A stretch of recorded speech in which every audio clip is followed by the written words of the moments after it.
Secretos del Tepeyac, la verdad de Juan Diego y la Virgen de Guadalupe. Una producción de Juan Diego Network. A lo largo de la historia, fueron muchas las civilizaciones que forjaron su legado, no con tinta, sino con palabras susurradas al viento. La tradición oral, como un río ancestral, llevaba consigo la esencia misma de distintos pueblos, uniendo pasado y presente. Aunque hoy confiamos en los textos escritos, no debemos subestimar el tesoro que yace en las historias transmitidas de boca en boca. Estas narrativas eran más que meras leyendas, eran cálices de sabiduría, portadores de mitos y verdades entrelazadas. En un mundo sin letras impresas, las voces de ancianos resonaban como oráculos, preservando el conocimiento colectivo. Así, la tradición oral se erigía como la columna vertebral de la memoria cultural. En esta era moderna, donde la palabra escrita se ha vuelto omnipresente, necesitamos reflexionar sobre el valor perdurable de la tradición oral y aprender a no desestimar lo que las antiguas bocas susurraron al viento, pues en esas palabras, en esas historias, reside la esencia de civilizaciones que, a pesar del tiempo, insisten en ser escuchadas. Dentro de la cultura prehispánica, un gran ejemplo de la transmisión de experiencias a través de la tradición oral es la narración de los sucesos guadalupanos, conocidos por muchos indígenas y españoles incluso antes de que estos hechos quedaran plasmados por escrito, ya fueran por algún escrito perdido en la memoria o por el famoso manuscrito conocido como el Nican Mopohua.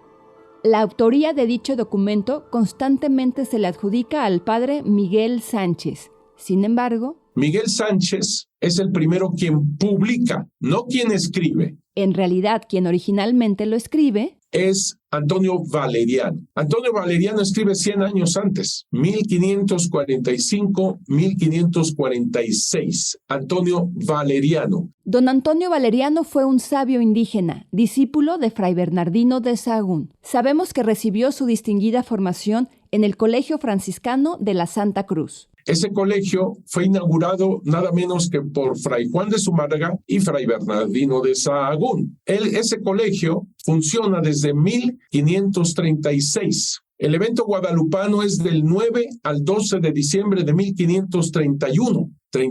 O sea que a los pocos años se funda este colegio. Y como dato curioso, Monseñor Chávez destaca que el colegio se funda el día 6 de enero, una fecha que considera muy especial. 6 de enero me gusta mucho la fecha que lo inauguraron porque es el día, como nosotros lo llamamos de los Reyes Magos, que nosotros llamamos Epifanía y que es la salvación para el mundo entero. Antonio Valeriano habría tenido alrededor de 16 años cuando ingresó al Colegio de la Santa Cruz y ahí empieza a aprender caracteres latinos, empieza a saber el español, el latín y él ya sabía toda su cultura náhuatl. Tendría 16 años, te digo. Siendo contemporáneo de Juan Diego, tuvo la oportunidad de aprovechar la tradición oral de su pueblo y escuchar directamente de personas muy cercanas a todos los hechos el relato de lo que sucedió en el Tepeyac. Sin embargo, al compartir dicha tradición de forma escrita en su manuscrito, lo hizo con una interesante peculiaridad. Él es el primero quien escribe, pero con caracteres latinos, ojo, y sonido náhuatl. Sí, suena algo confuso y Monseñor Chávez lo sabe. Por eso se toma el tiempo de explicárnoslo brevemente. Él lo que hizo fue captar toda esta historia en la misma lengua que se habló la Virgen de Guadalupe y Juan Diego, nada más. La nueva memoria son los caracteres latinos. Entonces, por eso comienza Nican Mopohua. Ese es náhuatl, pero se puede leer porque lo escribió con los caracteres latinos y el sonido náhuatl. Nican Mopohua significa aquí se narra, pero ya te lo traduje en español. Y esta manera de escribirlo provocó que los españoles podrían leer los caracteres latinos, pero sin entender qué dice Nican Mopohua. No sé qué quiere decir. Por los caracteres latinos los sé leer, pero no lo entiendo. En cambio, los indígenas no lo sabían leer porque no entienden caracteres latinos, pero si tú se lo lees, sí te entiendo porque está en sonido náhuatl. Esto dio como resultado que a pesar de que para nosotros es un documento de gran relevancia en lo que respecta a estudios históricos, en su momento pasara prácticamente desapercibido. Por lo menos eso deduce Monseñor Chávez, debido a sus características tan particulares. No lo podían leer ni los españoles que no entendían náhuatl, ni los indígenas que no sabían leer caracteres latinos. Y todavía más.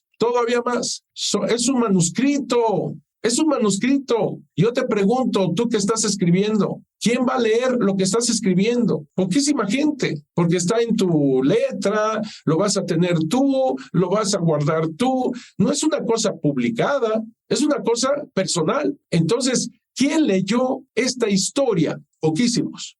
Y a pesar del poco acceso que se tuvo al manuscrito, muchas personas ya conocían la historia de las apariciones guadalupanas. ¿Por qué? Porque no viene de alguien que haya inventado una novela evangelizadora. No es por lo cual nosotros conocemos la historia de Guadalupe. No es una novela, no es un cuentito evangelizador que alguien haya hecho para difundir el evento guadalupano. Eso es totalmente falso.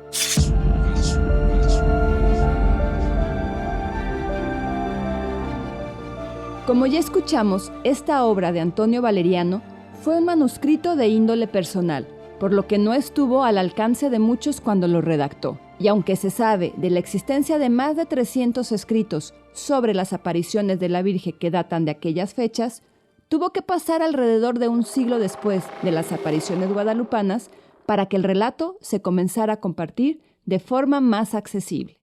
Es después, en 1648, cuando Miguel Sánchez lo publica por primera vez. Lo publica por primera vez en español, por fin. Sin embargo, esa publicación no resulta ser tan fiel al manuscrito original de Antonio Valeriano, ya que el padre Miguel Sánchez no pretende poner palabra por palabra lo que es el Nican Mopogua, lo que escribió Antonio Valeriano, sino que lo transmite Miguel Sánchez a su modo, a su forma, lo que se acuerda. Un año después, en 1649, Luis Lazo de la Vega, religioso y escritor, se encarga de hacer una nueva copia del Nican Mopogua, también acompañada de sus propias particularidades.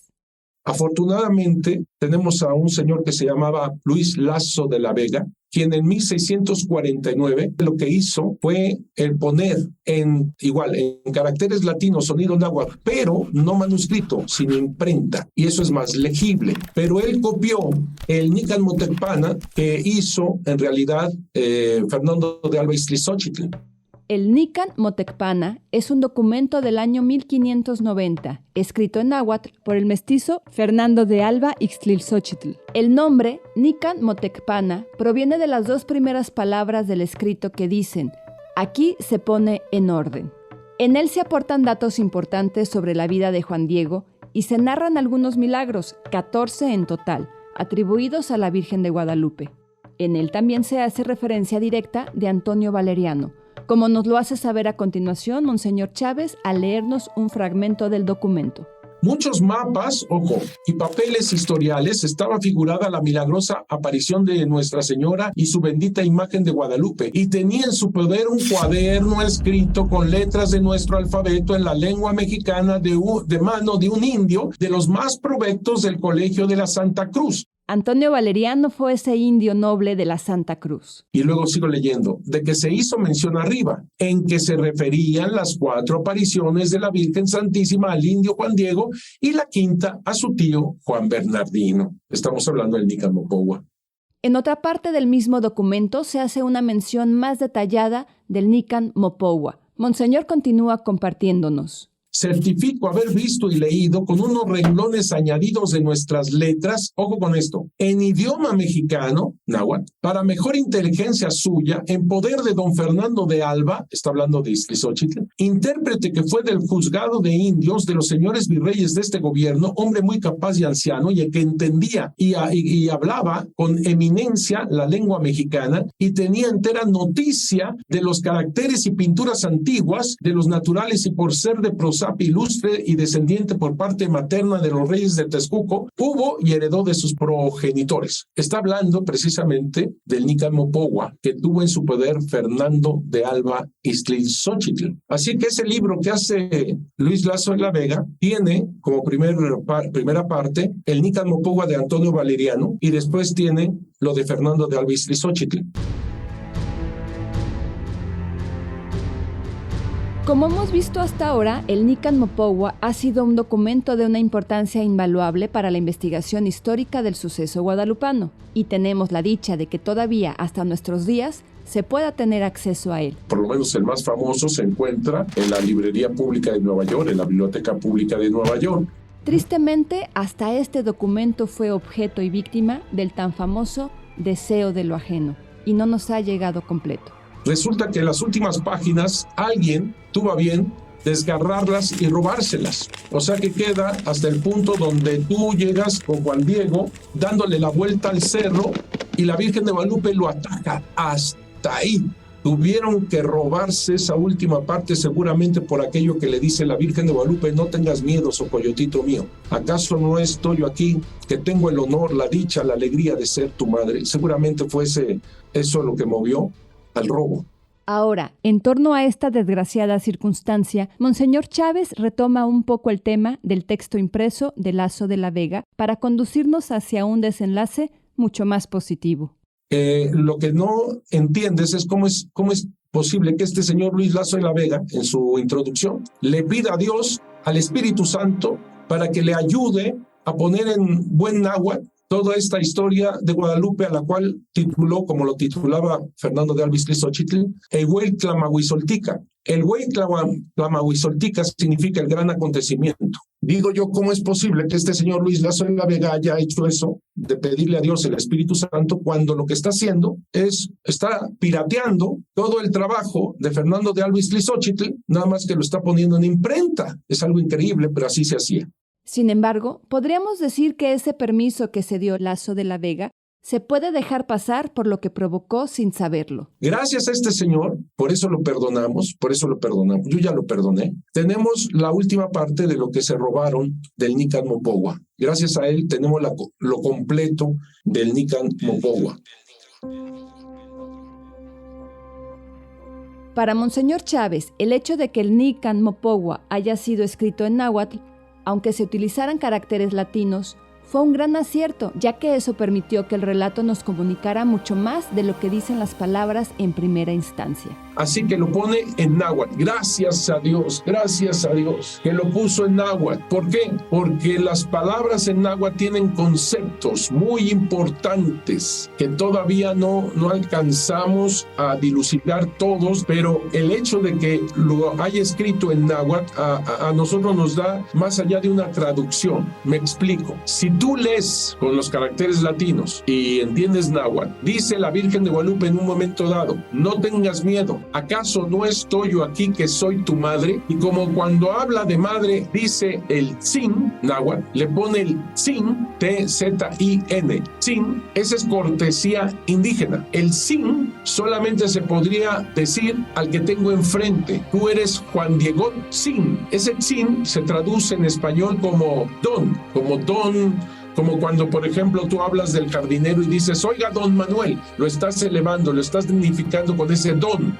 Si vas a la tienda: oiga, doña Rosita. Ese doña Rosita es el tzin. Los indígenas lo traducían con diminutivo, por eso se traduce Juanito, Juan Dieguito en diminutivo, como le habla la Virgen. Pero no solamente es cariño, amor, ternura, ese diminutivo, sino que es dignidad. Es como cuando te digo que hablan con el don, pero al mismo tiempo en amor, ternura, cariño. Si yo se lo aplico al que está enfrente de mí, se puede perfectamente traducir, porque estoy elevando a la persona con la cual estoy hablando. Pero ese tzin, cuando la persona se lo aplica a sí mismo, no es para hablarse en diminutivo esta persona, como a veces se traduce al español. No tengas miedo, ¿acaso no estoy yo aquí, que soy tu madrecita? No se puede traducir de esa manera, porque en la cortesía indígena tú no te puedes autoponer el tzin. Por lo tanto, en la manera de cortesía indígena, la verdadera verdadera traducción es esta: ¿acaso no estoy yo aquí, que tengo el honor